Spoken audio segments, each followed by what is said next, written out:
Good morning everyone.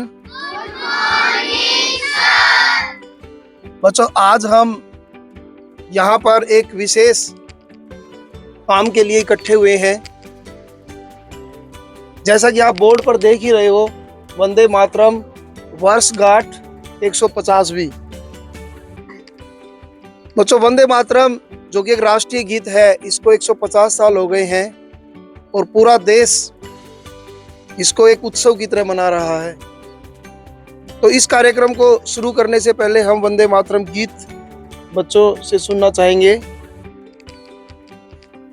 Vande Mataram, Vande Mataram, Sujalam सुफलाम मलयज शीतलाम, सस्य श्यामलां मातरम, वंदे मातरम, शुभ्रज्योत्स्ना पुलकित यामिनी, फूलकुसुमित द्रमुदल शोभिनी, सुहासिनी सुमधुर भाषिणी, सुखलां वरदां मातरम, वंदे मातरम, वंदे मातरम।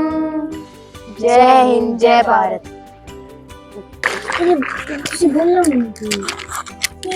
यार बच्चों, वंदे मातरम एक गीत नहीं है, बल्कि इसको अमर गीत कहना अतिशयोक्ति नहीं होगा।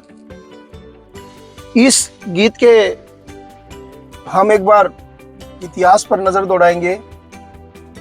बच्चों, इस गीत के रचयिता श्री बंकिम चंद्र चटर्जी हैं, जो कि एक उपन्यासकार थे और अंग्रेजी शासन के अंदर वे एक अधिकारी भी थे। तो उस दौरान उनको महसूस हुआ कि किस तरह से अंग्रेज हमारे देश का शोषण कर रहे हैं, और उन्होंने रिटायरमेंट के बाद पूरी तरह से अपने आप को देश को समर्पित कर दिया। वो एक उपन्यासकार थे, गीतकार थे। तो उन्होंने इस गीत की रचना बच्चों करीबन आज से 150 साल पहले 7 नवंबर 1875 को की थी। उनकी एक पत्रिका थी बंग दर्शन, उसके अंदर ये पहली बार प्रकाशित हुआ। उसके बाद बच्चों उनका एक उपन्यास आया आनंद मठ, जो कि एक अमर उपन्यास है। इतना प्रसिद्ध हुआ कि शायद ही कोई उपन्यास प्रसिद्ध हुआ होगा। वजह ये गीत भी था। उसके अंदर इस गीत को रखा गया। वो करीबन 1882 में आया। बच्चों, इस गीत को पहचान मिली 1896 में, जब INC इंडियन नेशनल कांग्रेस का अधिवेशन था कलकत्ता के अंदर। और उसके अंदर जब रविंद्रनाथ टैगोर ने इसको लिरिक्स दिए, मतलब एक क्या बोलते हैं उसको, एक गाया म्यूजिक के साथ, स्वर के साथ, तो इस गीत ने सभी के अंदर एक अलग ही राष्ट्रीय भावना भर दी। यह गीत बच्चों जो जिसको अभी मान्यता है, करीबन ये समझ लो आप 66-67 सेकंड का है, लेकिन 1 मिनट कुछ सेकंड का है। लेकिन 1 मिनट कुछ सेकंड का गीत हमारे अंदर एक देश के प्रति इतना प्रेम भर देता है, इतना समर्पण भर देता है, शायद ही कोई दूसरा गीत हो। और बच्चों, इस गीत ने 1905 में अंग्रेजों ने बंगाल का विभाजन कर दिया था। उनकी मंशा थी फूट डालो शासन करो। हिंदू और मुसलमानों के अंदर एक फूट डालने के लिए उन्होंने ऐसा किया था। लेकिन इस गीत ने बहुत जल्दी ही उस मंशा को, जो अंग्रेजों की मंशा थी, उस पर पानी फेर दिया। हमारे जो स्वतंत्रता सेनानी थे बच्चों, उन्होंने इस गीत को मंत्र बना लिया। उन्होंने देशभक्तों की टोलियां इकट्ठी होकर प्रभात फेरियां करती थी, लोगों को जागरूक करने के लिए, उनके अंदर देशभक्ति की भावना भरने के लिए। अंग्रेज भी परेशान हो गए उस जन आंदोलन को देख के, और अंत में उन्हें अपना फैसला वापिस से लेना पड़ा। अब आप सोच सकते हैं यह गीत कितना शक्तिशाली था।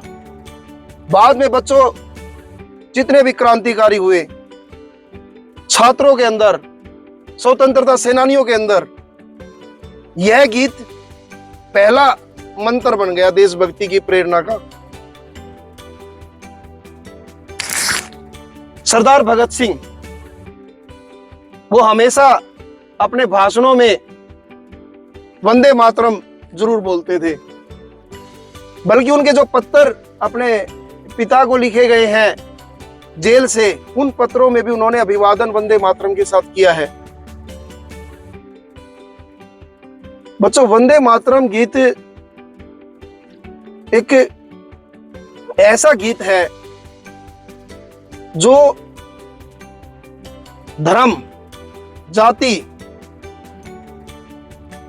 इन सब की सीमाओं को लांघ जाता है, और इतिहास गवाह है इस बात का। हमारी भाषा अलग थी, यह गीत बंगाली में लिखा गया था, संस्कृत और बंगाली की मिश्रित भाषा में लिखा गया था, लेकिन पूरे भारत के लोग इस गीत को सुनने के बाद जो एक लहर अपने अंदर महसूस करते थे देश के प्रति, अपनी मातृभूमि के प्रति, वो अलग ही थी। बच्चों, यह जो गीत है, इसको और थोड़ा सा आगे बढ़ाएंगे, लेकिन मैं पहले चाहता हूं कि बच्चों को इस गीत के अलावा भी कुछ और जो उद्घोष हमारे स्वतंत्रता सेनानियों ने, क्रांतिकारियों ने लोगों को जागृत करने के लिए दिए थे, वो मैं जानकारी बच्चों से लेना चाहूंगा। कौन से स्वतंत्रता सेनानी ने ये कहा था, तुम मुझे खून दो, मैं तुम्हें आजादी दूंगा? कितने बच्चों को पता है? यस, सुभाष चंद्र बोस। सुभाष चंद्र बोस। सुभाष चंद्र बोस ने कहा था, क्लैपिंग, करो या मरो, डू और डाई। महात्मा गांधी। महात्मा गांधी। महात्मा गांधी ने ये बात कही थी। उन्होंने भारत छोड़ो आंदोलन के अंदर अंतिम जो उनका आंदोलन था अंग्रेजों के खिलाफ, उन्होंने डू और डाई का एक स्लोगन दिया था, और पूरे भारत के लोगों में एक जागृति आ गई थी।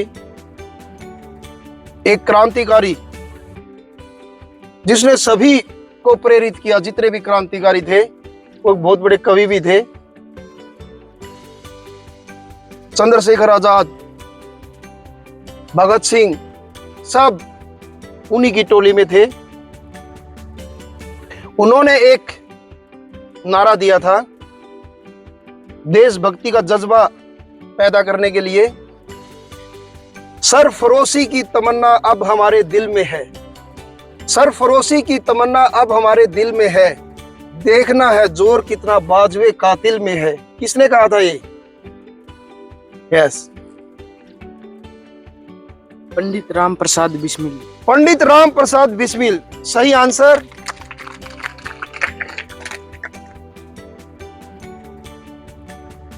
बच्चों, और भी क्रांतिकारी हुए हैं, स्वतंत्रता सेनानी हुए हैं, जिन्होंने अलग अलग स्लोगन के साथ लोगों में देशभक्ति की भावना पैदा की। साइमन कमीशन, वापिस जाओ, गो बैक। यस, वो बच्चा बताएगा।